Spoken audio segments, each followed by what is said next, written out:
Ойрдын ард түмэн бол их зовлон зүйдээр үзсэн. Маш их байлдаа маш их тарж батарсан.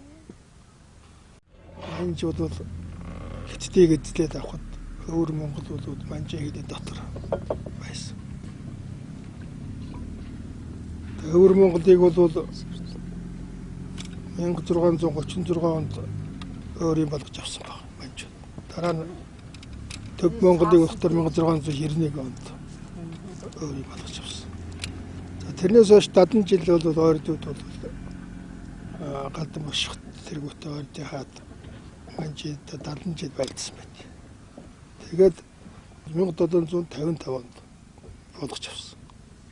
Тэгээд 3 одоо Монголыг хургуулангийн манжууд эзлээд 220 жил колоничлсан. Одоо юм төгтөө. Ойрд гэдэг чинь өөрөө их олон ястай шүү дээ. 10 хэдэн ястангууд байж байгаа. Тэрний тухай бичихээр юмнууд маш ер нь атраараа л байгаа. Ягаад гэвэл одоо ойр судал бол жаахан хожуу эхэлсэн. Ийм байдаг. Гэхдээ ер нь тэгэл манай бараагийн бузгаар бүх юм дээр хамгийн сүйдэл байж байгаа байхгүй. Ховсгол яллаад 21 онд ялсан гэж байгаа шүү дээ. Уг нь. Тэр чинь мэдсэн байхгүй шүү дээ. Мэддэггүй ингээд байгаад байсан. Байдгаар айл байгаад байсан 30 хоног хотл нөгөө хуучин хөшүүрээ тогтолцоо могцоо бол хэвээрээд байчихсан. Тэгээ 31 онд нэг очиж сум гэдэг юм байгуулж манай сумын дараагаар нэг малчин хүн тавьдсан. Ямар ч бичиг үсгийн боловсрдаггүй. Угаасаа тавих хүн байхгүй.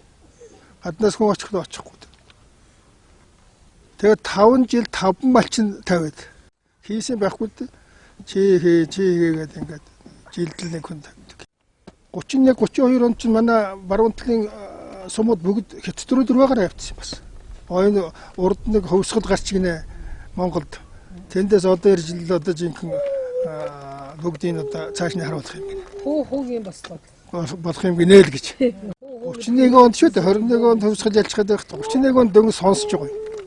Цайны урдаас нэг л айхтар юм одоо ирж бид нарыг талхах гэж байгаа юм байна.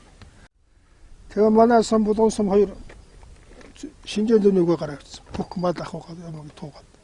Зөвхөн манай сум биш л дээ. Хэлийн тойроо өмнө говьч цаашаа гарсан, доор нь говьч цаашаа гарсан. Тэгээд говаат тач цаашаа гарсан. Тэг гарсан. Бид ч одоо энэ социализм байгуулсан нэг 70 одоо жил 90 он хүртэл энэ хооронд л манай улс хөгжсөн байгаа шүү дээ. Манай Монгол улс. Одоо энэ түүхэн дээр тийм байгаа юмыг яаж чимээлзэд нэмэр байхгүй. 21 оноос урд Монголд юу байсан гэхээр 750 сум хэд байсан гэж яриад байгаа.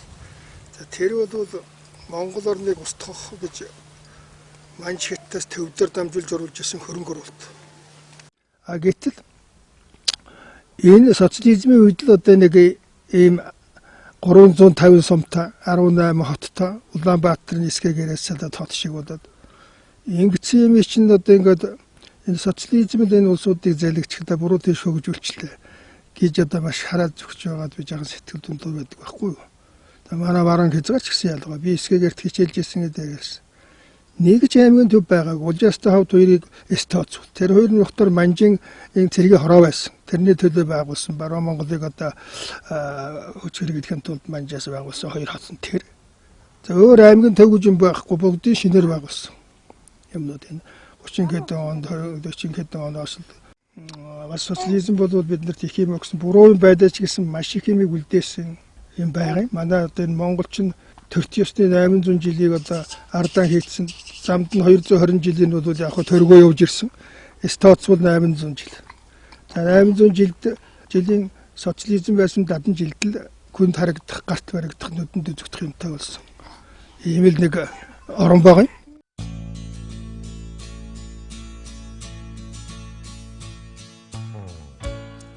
Уянч сумын Улаанбаатар дахь нутгийн зөвлөлийн ажлыг 20 шахам жил удирдахдаа нутгийн ах дүүстэй аль болох тусдам үзүүлж нутаг усныхаа сайн сайхан ирээдүйн төлөө ухаан бодлон уралдуулсаар иржээ.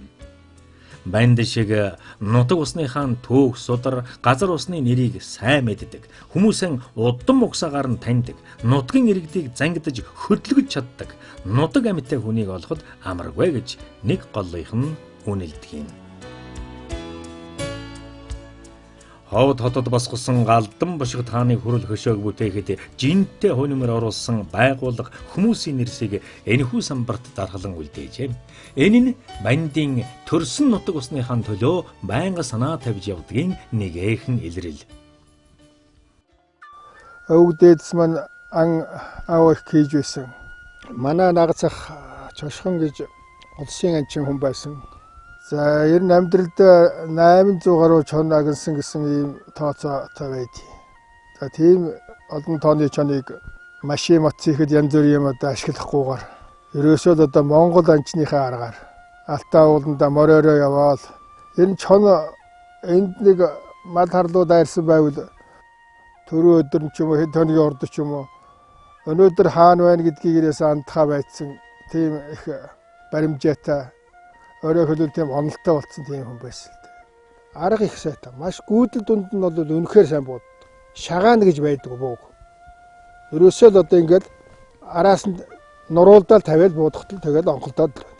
Тэгээ чон бол тэгэл би дээр иржсэн. Тэгээ цаашаагаа буу хөрхөл газар, сум хөрхөл газар байвал тэгэл тоолол унахчдаг. Би бол 4-р ангиас эхлээл тэр чошхон гоог дагаж за тэр хүнийг олон жил дагсны хүчинд яг ер нь жаахан амтныг гадралдаг болсон. Одоо дээр үед чинь бол тэгж одоогийнх шиг амтныг бол тэгж күүс тэмтрэх журмаар үзэгцэн харагдсан болгоно ингэж агнадаг тийм ёс журм ерөөсөө байсангүй. Маш их жудагтай байсан. Одоо болохоор чи таарлцснаа бууддаг ийм нэг айхтар юм болчиход байгаа. Чонд явсан хүн чинь гөрөө дэргэдүүр одоо үргэлгэнд ороод ирэхдээ тэрийг буудаад унахчих жишээт. Анчин хүн бол агнахаасаа илүү их хайрладаг, байгаль одоо хамгаалагч хүн байд юм л да үндсэндээ. Энэ анд ямар одоо байдлаар их ангас өрүүлсэн мөхтэй зэрэг нэгдүгээр шунхан сэдэлтэр анги мэддэггүй одоо үндсэндээ ангийн хулгайчд юм л да. Эднэр одоо маш их илүүгссэн. Одоо энэ ой хөвчд хэдэн сараар жилээр хамаагүй тэнд хэвтчихдэг. Нөгөө талаар 6 цэнгэлэн гарах гэсэн хөмсүүд залуучууд юмнууд одоо зэвсгэлчихсэн. Одоо машины хүчээр хөөж, автоматаар шүршиж зүгээр одоо амт таслаж одоо ингэж бах таваа хангаж 6-гаа гаргах гэсэн. Энэ одоо анчин биш. Энэ хоёр шалтгаанаар бол ан амт маш их suurсан. Одоо амьд үлдэхин тулд хавь орчны үлдсэн хэдэн ан амтын хустай нуруу цуглаж байгаа байхгүй. Тэнд ч одоо чон хүртэл тэнд очиж амиа авч байна шүү дээ.